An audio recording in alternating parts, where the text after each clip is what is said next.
Awesome. So hi everyone. Again, my name is Emily Cholin, I'm Matt Daniels. and we worked with Dr. Harry-Ann Lee.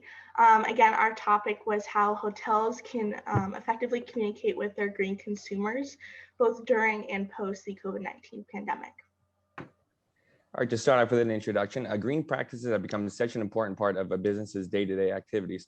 Green practices are seen as anything that is environmentally friendly and sustainable. And millennials, is very important for millennials to see this anymore. Millennials are the next up and coming generation that has major buying power, that these are the people that businesses actually want to do business with. They grew up with technology, they know how to use it, and they want to see messages that align with their own green messages. We have found research that states that 3 out of 4 millennials, so 75% of millennials, are willing to spend more on a brand that has a positive green message. And this is up from the 51% of the baby boomers that have said this exact same thing. We've also found research that said that during the pandemic that we experienced last year, that millennials have taken more of the time to do research, and it has affected them mentally as well. So they want to see messages that are positive and green, so they brightens up themselves as well. So the problem that we're facing is we know that hotels know the importance of effective customer communication, but when it comes to communicating their green messages on their social media accounts, this is where they're lacking. So the purpose of this research is to see how hotels are using their social media accounts and how they could spread their green messages in order to draw in this new generation. So it's important for those of us within the hotel industry to understand how the different generations differ from each other and how this can help the hotel professionals encourage their green consumption. So the different generations can be categorized by their different beliefs, values, and customs. And millennials are said to be the generation with an increase in environmental awareness and social responsibility, as they have firmer beliefs about a better future and they are more permissive regarding the different ethical issues. We have seen that social media is a powerful tool for increasing environmental awareness because it allows consumers to share their personal experiences. Millennials and young adults make up approximately 51% of social media users, and this is where they get most of their information and recommendations from their peers. Over time, their purchasing behavior and social responsibility have been impacted by the level of social media exposure that consumers have, and pro-environmental behaviors have shown the highest increase in the millennial generation. The social impact theory can be used to explain how social media can increase millennials' green consumption. Particularly, there's 3 main factors that contribute to social force, which are the strength of the message, how recently the activity occurred, and how many people have endorsed or promoted those green behaviors. So for the methods that we use for this research, we used a mixed methods approach combining both qualitative and quantitative analysis. So for study number 1, we wanted to see how hotels are already using their social media platforms to spread green messages. The data we collected was public information that could be obtained from the hotel's own main websites or their social media accounts, their Instagram. And we selected the top 10 green hotels as selected by USA Today of 2019. And the dates of collection that we used were from August 1st of 2019 to December 31st of 2020. We also wanted to see how the COVID-19 pandemic impacted this part of the industry.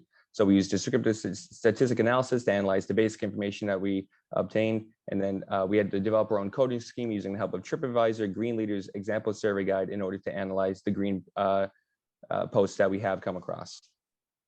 So for study number 2, we'll be using the information obtained from study number 1 to develop our own questionnaire and survey that we could send to millennials in order to see how they're affected by green posts and how this affects their decision-making process when booking a hotel.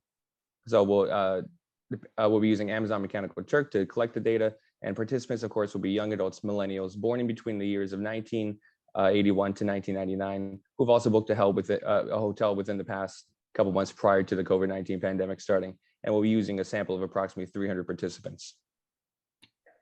So on the left-hand side of the screen for this first page of results, these are the top 10 green hotels that are LEED certified before and during the pandemic. Before the pandemic, this number was 4 hotels, and during the pandemic, this number actually rose up to 9 hotels. It is also very important to know that on each of these hotels' main web pages, they have a page specifically catered to listing all the green practices that they take part in. On the right-hand side of the screen, these are all the different posts from Instagram from the top 10 green hotels. The total posts before the pandemic was 499 posts, and during the pandemic, this rose up to 849 posts. But for total green posts, before the pandemic, there was only 21 of these posts. And during the pandemic, this number actually fell down to 18 posts.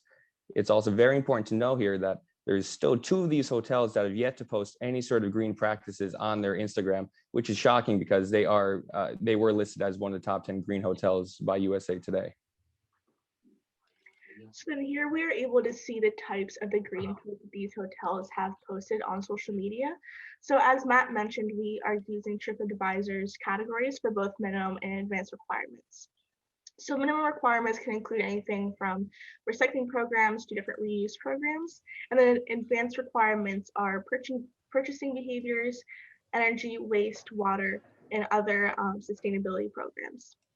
So most of the posts only showcase the minimum requirements, and only 1 out of the 39 posts that we've seen since we began our research has shown the advanced requirements.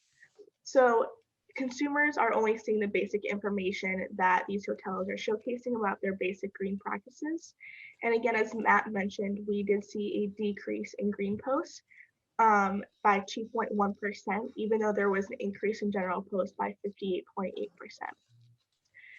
Also, these hotels are posting their green information on their website, but there is a lack of the information on their social media, which is where the millennials are spending most of their time. So they do have limited communication with both current and potential hotel guests.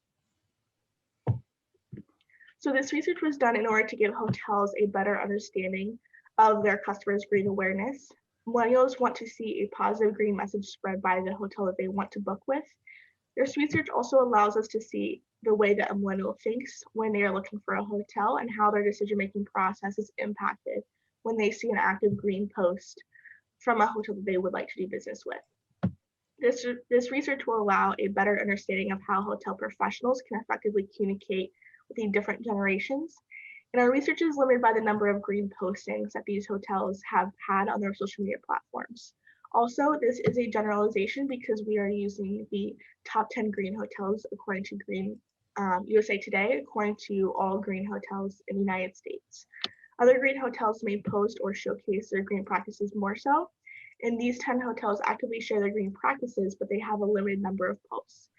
Hotel management can use this research to effectively communicate with the customer, and this is why we will continue our research with our second study, which we will utilize our questionnaire that we are currently finalizing. Thank you so much for taking the time to listen to our presentation. Are there any questions? Yep. All right. I'm Robert Ormando, and my topic today is authentic leadership in sports and the impact of authentic leadership on student athletes' psychological factors. I'm a senior sports management major, and I would like to give a special thank you to Dr. Lee for helping me put this presentation together. Just a quick introduction of authentic leadership. It was originally created in the 1960s by Bill George. Authentic leadership, the best description for it is leaders who are self-actualized individuals and who are aware of their strengths, weaknesses, as well as their emotions. Just some other descriptions as well that follow authentic leadership. All followers are held to the same standards. Not one's valued higher than the other. Their leaders put others before themselves. They're true to their word, and they have a really high value in their morals.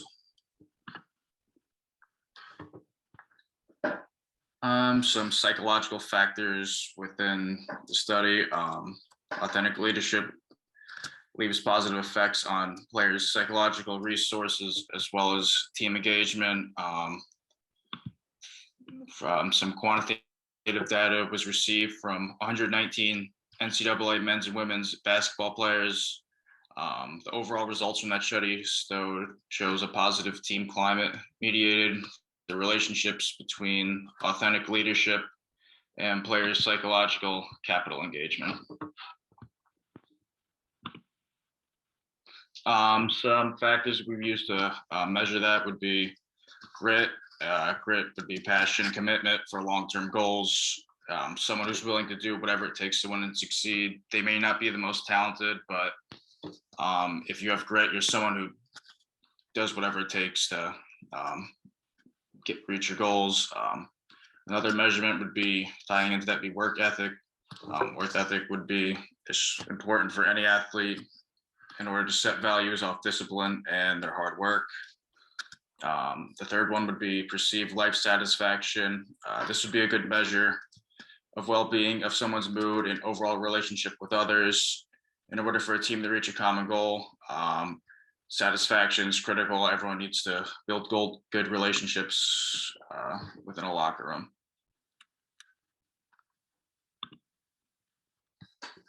Some methods we'd use to measure this would be the authentic leadership scale. Student athletes will be asked to complete a questionnaire to assess their coach's self-awareness, relationship transparency, balance processing, and internationalized moral perspective. Additionally, we'd use the grit scale. Student athletes will be measured to measure the extent of which individuals are able to maintain focus and interest and persevere in obtaining long-term goals. And last would be a worth ethic scale. Student athletes will be also assessed to desire, the achieve in dependability and drives for achieving their goals.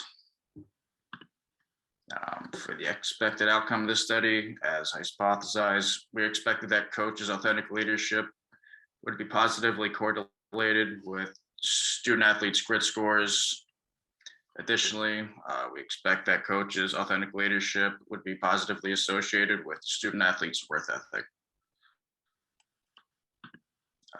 Thank you. Is there any questions?